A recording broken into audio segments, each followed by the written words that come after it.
శ్రీమాత్రే నమ. జై గురు దత్తాత్రేయ నమ. ఈ వీడియోలో మనం ప్రస్తుతం గురువు యొక్క గమనంలో గురుగ్రహం 2025 సంవత్సరం ఆగస్టు 12వ తారీఖున ఈ గురువు తన సొంత నక్షత్రమైనటువంటి పునర్వసు నక్షత్రం మీదకి ప్రవేశించడం జరిగింది. సుమారుగా 2026 సంవత్సరం జూన్ 18వ తారీఖు వరకు సుమారుగా 310 రోజులు అత్యంత శుభగ్రహమైనటువంటి గురువు ఈ పునర్వసు నక్షత్రం మీద సంచరించడం జరుగుతుంది. ఈ సంచరించడంలో నవంబర్ 12వ తారీఖు నుంచి అంటే 2025 నవంబర్ 12 నుంచి 11వ తారీఖు మార్చి 2026 వరకు కూడా గురుగ్రహం వక్రగమనం పొందడం జరుగుతూ ఉంటుంది. అంటే గురువు మామూలు కన్నా వక్రగమనంలో ఉన్నప్పుడు అత్యంత శుభ ఫలితాలు ఇవ్వడం జరుగుతూ ఉంటుంది. సో మళ్ళా మనకి ఇదే గురువు అక్టోబరు 18వ తారీఖు నుంచి డిసెంబర్ 5వ తారీఖు వరకు అంటే ఇంతంతా 2025 సంవత్సరం అక్టోబర్ 18 నుంచి డిసెంబర్ 5 వరకు కూడా గురువు కర్కాటక రాశిలో సంచరించడం జరుగుతూ ఉంటుంది. అంటే అక్టోబర్ 18న కర్కాటకంలో ప్రవేశించిన గురువు నవంబర్ 12వ తారీఖున వక్రగమనం పొంది తిరిగి మళ్ళా మిథున రాశిలోకి ప్రవేశించడం జరుగుతుంది. సుమారుగా ఒక 50 రోజుల పాటు ఈ గురువు కర్కాటక రాశిలో తన ఉచ్చక్షేత్రంలో అత్యంత బలవంతుడై సంచరించడం జరుగుతూ ఉంటుంది. అంటే మొత్తం మీద పునర్వసు నక్షత్రంలోనే ఇదంతా జరుగుతుంది. పునర్వసు నక్షత్రం 3 పాదాలు మిథున రాశి యందు, ఒక పాదం కర్కాటక రాశి యందు సంచరించడం జరుగుతూ ఉంటుంది. ఈ కారణం వల్ల ఏంటంటే గురువు ఈ సమయంలో మీకు కర్కాటకంలో గురువు ఉచ్చ పొందడం జరుగుతూ ఉంటుంది. ఏదైనా ఒక గ్రహం ఉచ్చక్షేత్రానికి వెళ్తున్నప్పుడు అత్యంత బలం పుంజుకొని తన యొక్క శుభ ఫలితాల్ని వివిధ రాశుల వారికి, గురుదశ జరుగుతున్న వాళ్ళకి, గురువు యొక్క అంతర్దశ జరుగుతున్న వాళ్ళకి అనుకూలంగా ఇవ్వడం జరుగుతూ ఉంటుంది. సో అయితే ఇప్పుడు ఈ గురుగ్రహ ప్రభావం ఏ రాశి వారి మీద ఏ విధంగా ఉంటుందో తెలుసుకునే ముందుగా ఇక్కడ చిన్న మళ్ళీ లాజిక్ ఒకటి ఉందన్నమాట. ఈ ప్రస్తుతం ఈ రాహుగ్రహం గురువు యొక్క నక్షత్రం అయినటువంటి పూర్వభాద్ర నక్షత్రంలో సంచరించడం జరుగుతుంది. ఇంచుమించుగా ప్రస్తుతం పూర్వభాద్ర నక్షత్రం మీద ఉంటూ నవంబర్ 23వ తారీఖు వరకు అంటే నవంబర్ 23, 2025 సంవత్సరం వరకు ఈ గురువు యొక్క మరొక నక్షత్రం పూర్వభాద్ర నక్షత్రం మీద సంచరించడం వల్ల ఆటోమేటిక్గా గురువు ఈ రాహు యొక్క ప్రభావానికి లోనవడం జరుగుతూ ఉంటుంది. సో రెండు కూడా ఈ విధంగా ఒక కోణ దృష్టి ఈ గురువు మరి రాహు మళ్ళీ ఏర్పడడం వల్ల గురువు రాహు యొక్క ప్రభావానికి లోనవడం వల్ల కొన్ని ఫలితాలు జాతకుడికి అనుకూలంగా ఇవ్వడం జరగదు. అయితే 1-2 సార్లు ప్రయత్నం చేయడం వల్ల జరుగుతూ ఉంటుంది. కొన్ని కార్యక్రమాల్లో అంటే రాహుకి అనుకూలంగా ఉన్నటువంటి కార్యక్రమాల్లో గురువు మనకి అనుకూల ఫలితాలు ఇవ్వడం జరుగుతూ ఉంటుంది. ఏదైనా గురువు ఒక భావంలో ఉన్న ఒక స్థానంలో ఉన్న ఆ భావాన్ని ఎక్స్పాండ్ చేయడం జరుగుతూ ఉంటుంది. ఆ భావాన్ని బాగా పెంచుతూ ఉంటాడు అనమాట. ధనస్థానంలో ఉంటే బాగా ధనవంతుడు చేస్తాడు, సంతాన స్థానంలో ఉంటే ఎక్కువ సంతానాన్ని ఇస్తూ ఉంటాడు. సేమ్ రాహు కూడా అదే పద్ధతి. రాహు కూడా ఏ భావంలో ఉన్నా ఆ భావాన్ని తన యొక్క పద్ధతిలో అంటే తనదైన మార్పు సృష్టించే విధంగా పెంచుతూ ఉంటాడు. ఏదైనా ఒక అనెతికల్ ఉందనుకోండి, ఏదైనా ఒక అనెతికల్ అంటే మామూలుగా ఏదంటే ఒక చెడ్డ అలవాట్లు ఉంటే దాన్ని బాగా పెంచుతూ ఉంటాడు. ఒక వ్యభిచారం అవ్వచ్చు, ఒక స్మగ్లింగ్ అవ్వచ్చు, ఇవన్నీ కూడా రాహు యొక్క లక్షణాలు. రాహు ఏదైనా ఒక విషయాన్ని విపరీతంగా పెంచి మళ్ళీ సడన్గా దానివల్ల డౌన్ఫాల్ ఇస్తూ ఉంటాడు. సో ఇప్పుడు ఈ రాహు మనకి నవంబర్ 12 వరకు, రాహు నవంబర్ 23 వరకు మనకి ఈ పూర్వభాద్ర నక్షత్రంలో సంచరించడం వల్ల గురువు అప్పటి వరకు కొన్ని మిశ్రమ ఫలితాలు ఇస్తూ దాని తర్వాత నుంచి నవంబర్ 23 నుంచి ఇంచుమించుగా మనకి జూన్ 2018 వరకు జాతకుడికి శుభ ఫలితాలు ఇవ్వడం జరుగుతూ ఉంటుంది. అందువల్ల ఏంటంటే ఏ రాశి వారికి ఏ విధమైనటువంటి ఫలితం రావడం జరుగుతుంటుందని తెలుసుకునే ప్రయత్నంలో గురువు యొక్క కారకత్వాలు అంటే గురువు శుభగ్రహం, అటు ధనకారకుడు అంటే రెండో స్థానానికి కుటుంబానికి, పంచమ స్థానం సంతానానికి, జాతకుల్లో ఉన్నటువంటి తెలివితేటలకి, ఉన్నత విద్యకి, పూర్వపుణ్యానికి కారణమవుతుంటాడు. 11వ భావానికి అంటే ధన లాభానికి కారణమవుతుంటాడు. సో ఈ విధంగా గురువు తన కారకత్వాల ద్వారా, తన ఉన్న స్థానాల ద్వారా జాతకుడికి శుభ ఫలితాలు ఇచ్చే ప్రయత్నం జరుగుతూ ఉంటుంది.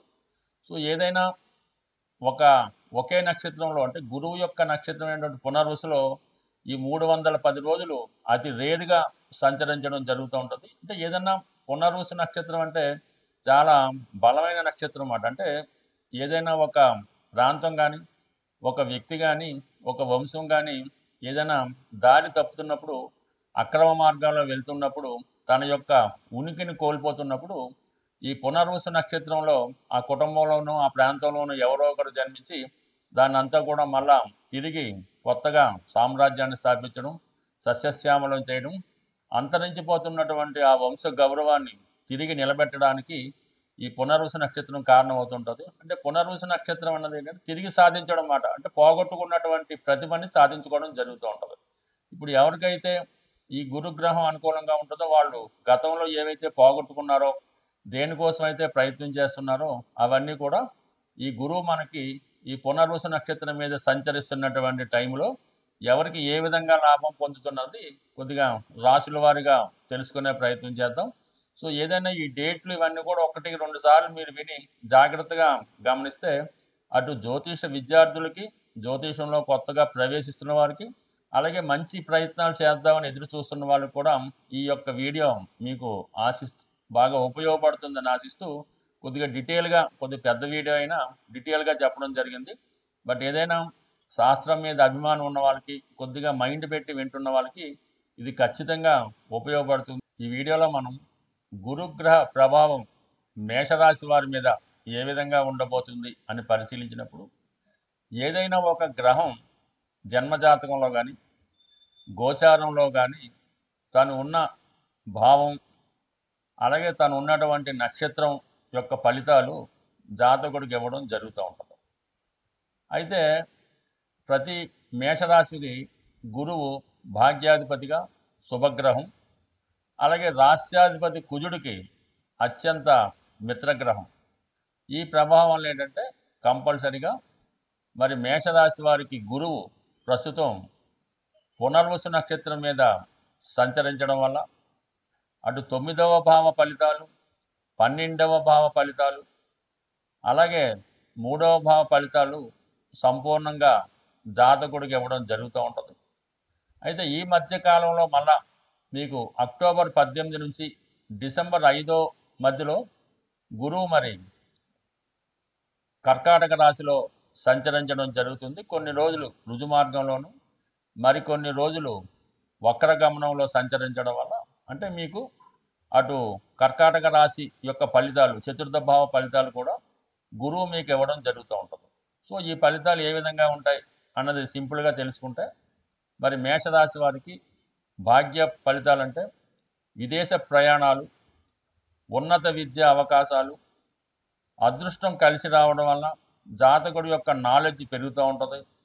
పిల్లల యొక్క అభివృద్ధి మీకు సంతోషాన్ని కలిగిస్తుంటుంది. వ్యక్తిగతంగా సంఘంలో మీ యొక్క నేమ్ అండ్ ఫేమ్ పెరగడం జరుగుతూ ఉంటుంది. అంటే ఓవరాల్గా 9వ భావం అంటే జాతకుడికి అదృష్టం. ఏ జాతకం అయినా రావాలంటే 9వ భావం అనుకూలించాలి. అందువలన ఇప్పుడు ఈ 9వ భావం ఫలితాలు మీకు రావడం వల్ల మీరు చేసే ప్రయత్నానికి అదృష్టం కలిసి వస్తుంది. అలాగే వ్యయస్థానం అంటే ఖర్చులు సంబంధించింది. అంటే గురువు ఫలితాలు కాబట్టి పిల్లల యొక్క వివాహం కానీ, పిల్లల యొక్క ఉన్నత విద్య కొరకు కానీ ధనాన్ని ఖర్చు పెడతారు. ఆగిపోయినటువంటి కార్యక్రమాలు ఏవైనా ఉంటే తిరిగి పునఃప్రారంభించడం జరుగుతూ ఉంటుంది. మీరు ఏదైనా గృహం కడుతున్నారు, మధ్యలో ఆగిపోయింది, తిరిగి ప్రారంభం అవుతుంది. మీరు కొంతవరకు విద్య చదువుకున్నారు, మధ్యలో ఆగింది, దాన్ని కంప్లీట్ చేయడం జరుగుతూ ఉంటుంది. కంపల్సరీగా ఏదైనా దేవాలయ నిర్మాణానికి కానీ, మంచి కార్యక్రమాలకు కానీ, ఎవరికైనా పెళ్ళిళ్ళు జరుగుతున్నప్పుడు వాళ్ళు సహకరించడం కానీ, ఈ విధంగా మీరు మంచి కార్యక్రమాలకి ధన సహకారం చేయడం జరుగుతూ ఉంటుంది. అలాగే ఒక మంచి దానకర్ణుడిగా మీకు పేరు రావడం కూడా జరుగుతూ ఉంటుంది. ఇక తృతీయంలో గురువు ఉండడం వల్ల తృతీయ భావ ఫలితాలు అంటే 3లో ఉన్నటువంటి గురువు 3, 7, 11 యాక్టివేట్ అవుతుంది కాబట్టి వివాహ ప్రయత్నాలు చేస్తున్న వారికి కంపల్సరిగా పెళ్లి సంబంధాలు కుదురుతాయి. వివాహంలో ఉన్నటువంటి సమస్యలు పరిష్కారం అవుతాయి. జీవిత భాగస్వామికైన ఉద్యోగం రావడం, వారి యొక్క ఆదాయం రావడం, ఇవన్నీ కూడా మీకు చాలా సంతోషకరమైన వార్తలు వింటారు. మనసులో ఉన్నటువంటి కోరికలు చాలా వరకు నెరవేరే అవకాశం ఉంటుంది మనకి ఈ గురుగ్రహ ప్రభావం వలన. ఇందులో ప్రత్యేకత ఏంటంటే మళ్ళీ మనకి అక్టోబర్ 18 టు డిసెంబర్ 5 మరి ఈ గురువు 4వ భావంలో ఉచ్చస్థానంలో ఉంటాడు.